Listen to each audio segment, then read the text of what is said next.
जय श्री राम मित्रों, आपका हमारे चैनल पर स्वागत है। आपकी आत्मा किस श्लोक से आई है? पूर्व जन्म में आप कौन सा काम रह गया था? आपका कौन सा काम रह गया था कुंडली से जानिए। आज हम बहुत ही महत्वपूर्ण उस टॉपिक पे बात करने वाले हैं जिसको आप सभी लोग जानना चाहते हैं। वह क्या है? वह यह है कि हम पिछले जन्म में क्या थे, हमारी आत्मा कहाँ थी, हमने क्या किया था, हम कहाँ से आए हैं और हम क्या कर रहे हैं। जो हम कर रहे हैं वह शायद हमने पहले भी कभी कर रखा है। इस व्यक्ति से हम पहले ही मिल चुके हैं। इस व्यक्ति के साथ हमारा संबंध, हमारे ऐसे अभ्यास आते हैं। इसके बारे में आज हम चर्चा करेंगे। वीडियो बहुत ही इंटरेस्टिंग होने वाली है। आप सब अपनी जन्म कुंडली निकाल लीजिए। हम बात करेंगे हमारी आत्मा जो हमारे शरीर में है, हमें सब चीज़ों का अभ्यास कराती है,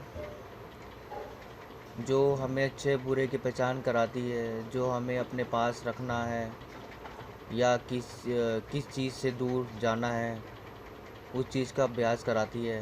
वह आत्मा कौन से लोक से आई है, किस चीज़ का हमारे ऊपर प्रभाव है, इन्हीं सब बातों पे हम आज चर्चा करेंगे।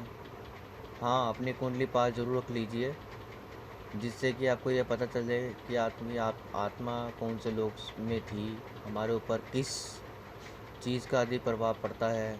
ये सब बातें जाननी है तो वीडियो को अवश्य अवश्य पूरा देखिएगा। हमारे चैनल पर नए आए हैं तो चैनल को सब्सक्राइब कर लीजिए और वीडियो अच्छी लगे तो वीडियो को लाइक करें, बिना भूले भी मत जाइएगा। कमेंट करके ज़रूर बताइए कि आप कौन से लोक में थे या आपकी आत्मा कौन से लोक में थी, और आपको इस वीडियो में जो भी मैं प्रभाव बताऊंगा, क्या वह आप महसूस करते हैं या नहीं करते हैं, यह भी आवश्यक ही बताइएगा। हमें यह देखना है कि हम किस लोक से आए हैं या हमारी आत्मा किस लोक में थी। तो हमें उसके लिए यह जानना आवश्यक है कि हम कौन से ग्रह से देखें। उसके लिए हमें दो ग्रह आवश्यक देखने होते हैं, एक तो शनि और दूसरे सूर्य। हम इन दोनों से देख सकते हैं कि हम कौन से लोक में थे। आप शनि को केंद्र बना लीजिए, यानी कि शनि को लगन में रख लीजिए कि शनि से दूसरे घर में सूर्य है या फिर 12वें घर में सूर्य है। मतलब आपकी इस शनि को आप लगन में रख लीजिए 1 नंबर खाने में, और सूर्य देव को आप दूसरे नंबर में रख लीजिए खाने में, और 12वें घर में रख के देखिए। यानी कि शनि के आगे सूर्य है या शनि के पीछे सूर्य है, तो ऐसा व्यक्ति स्वर्गलोक से आता है। यानी कि स्वर्गलोक में उसकी आत्मा आती है। स्वर्गलोक में ये आता है कि व्यक्ति, आप देखेंगे, वह बहुत ही शांत होगा और कुछ ना कुछ चीज़ की खोज में वह लगा रहता होगा। ऐसी आत्मा पृथ्वी पर इसलिए आती है कि वह लोगों का भला करना चाहती है। ऐसा व्यक्ति बहुत ही परोपकारी होगा और दूसरों के लिए कुछ न कुछ करने के लिए हमेशा आगे रहेगा। यदि वह किसी को दुख में या परेशानी में दिखेगा तो वह आवश्यक आगे आएगा। आप यह गुण उसके अंदर अवश्य ही देख पाएंगे। यदि उसके सामने कोई गलत बात होगी या किसी बात का विरोध करना होगा तो वह आवश्यक ही करेगा। यानी कि गलत बात का विरोध वह हमेशा सच्चाई के साथ देगा, मन का अच्छा होगा। बहुत ही ईमानदार देखे जाते हैं ऐसे व्यक्ति। वह व्यक्ति ना तो लालची होते हैं, पर ना ही अपनी चीज़ को भोगने के लिए बहुत ही तत्पर रहते हैं। यानी कि जो उनके पास सुख सुविधा होती है वह उन्हें बहुत ही अच्छे से भोगते हैं। यह नहीं कि वह सब कुछ छोड़ छाड़ के परोपकार में लग जाते हैं। नहीं, वह अपनी सुख सुविधाओं का बहुत ही ध्यान रखते हैं और अपनी आत्मा दोबारा पृथ्वी लोक पर इसलिए ही आई होती है कि उनके कुछ कार्य वह पुण्य कार्य करना चाहते हैं या किसी का भला करना चाहते हैं, या कोई कार्य उनका अधूरा रह जाता है, वह उसे पूरा करने के लिए पृथ्वी पर दोबारा आते हैं। यदि जिनका सूर्य में लगन में शनि रखकर बात कर रहा हूँ, लगन में रख के बात कर रहा हूँ, अगर दूसरे खाने में शनि है या 12वें खाने में शनि है, आप शनि से गिन सकते हैं। जिनके सेकंड हाउस में सूर्य हो या 12वें घर में सूर्य हो शनि से, तीसरे भाव में सूर्य हो तो हम बात करेंगे, यानी कि शनि के आप काउंट कर लीजिए, जिनके तीसरे भाव में सूर्य हो या फिर उनके 11वें भाव में सूर्य हो, उन पर भी यह बात लागू होती है। ऐसे लोग पितृलोक से आते हैं, यानी कि जो हमारे पूर्वज होते हैं वही पलटकर हमारे परिवार में जन्म लेते हैं। ऐसा कोई व्यक्ति होगा जो आप पाएंगे उसके अंदर कुछ आदतें आपके पुराने जो आपके पूर्वज होंगे उनकी आदतों से आप मिलते जुलते पाओगे, या फिर आप कह सकते हो कि इस व्यक्ति की शक्ल तो हमारे पूर्वजों से बहुत मिलती जुलती है, इस व्यक्ति की शक्ल तो उससे बहुत मिलती है। ऐसी आदतें उसके जैसी है, या फिर उसका कार्यशाली या उसका दिमाग उस तरह का होता है।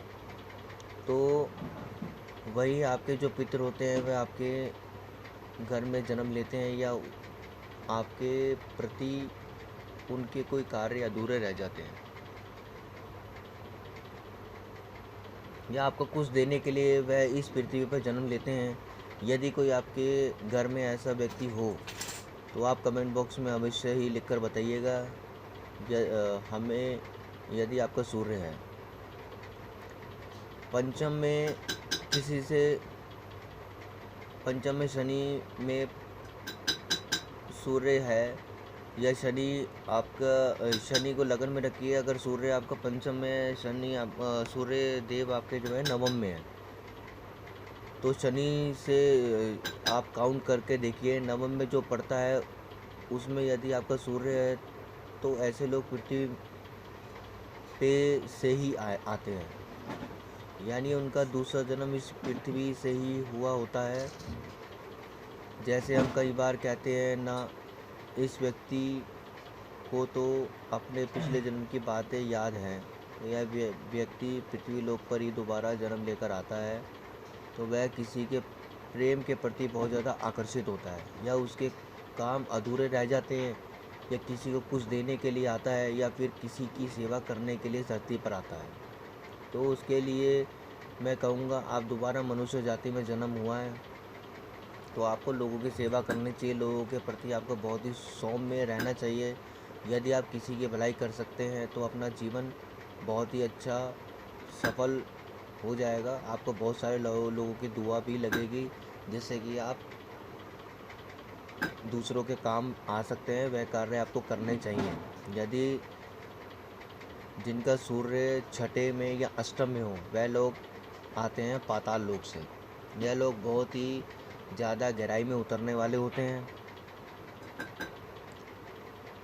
आप देखोगे कई व्यक्ति होते हैं जो बहुत ही चुपचाप रहते हैं, बहुत ही अंदर तक सोचते हैं, या उनकी बातों में बहुत ही गहराई होती है। वह बातें बहुत सोच समझ के करते हैं, और किसी को राय भी देते तो बहुत ही सोच समझ कर देते हैं। आप सोचेंगे इन व्यक्तियों से हम पहले भी मिल चुके हैं, हम इन व्यक्तियों को जानते हैं, परंतु वह सोच रहे होते हैं कि वह जो करने वाले होते हैं वह किसी को पता ही नहीं होता है कि वह लोग पता लोग से यदि आपकी कुंडली में ये सब चीज़ें अप्लाई होती है तो कमेंट बॉक्स में अवश्य बताइएगा। जब आप बात करते हैं शनि से केंद्र में या शनि के साथ सूर्य बैठे हैं, मतलब लगन में भी सूर्य हैं और लगन में ही शनि देव महाराज हैं।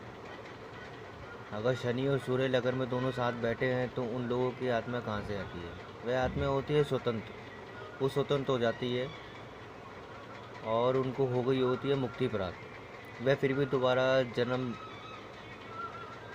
क्यों जन्म लेते हैं? वह आत्मा इसलिए आती हैं क्योंकि उनके कोई अधूरे कार्य अधूरे रह जाते हैं, जो कि बहुत ही शिद्दत से काम कर रहे हो तो उनका मन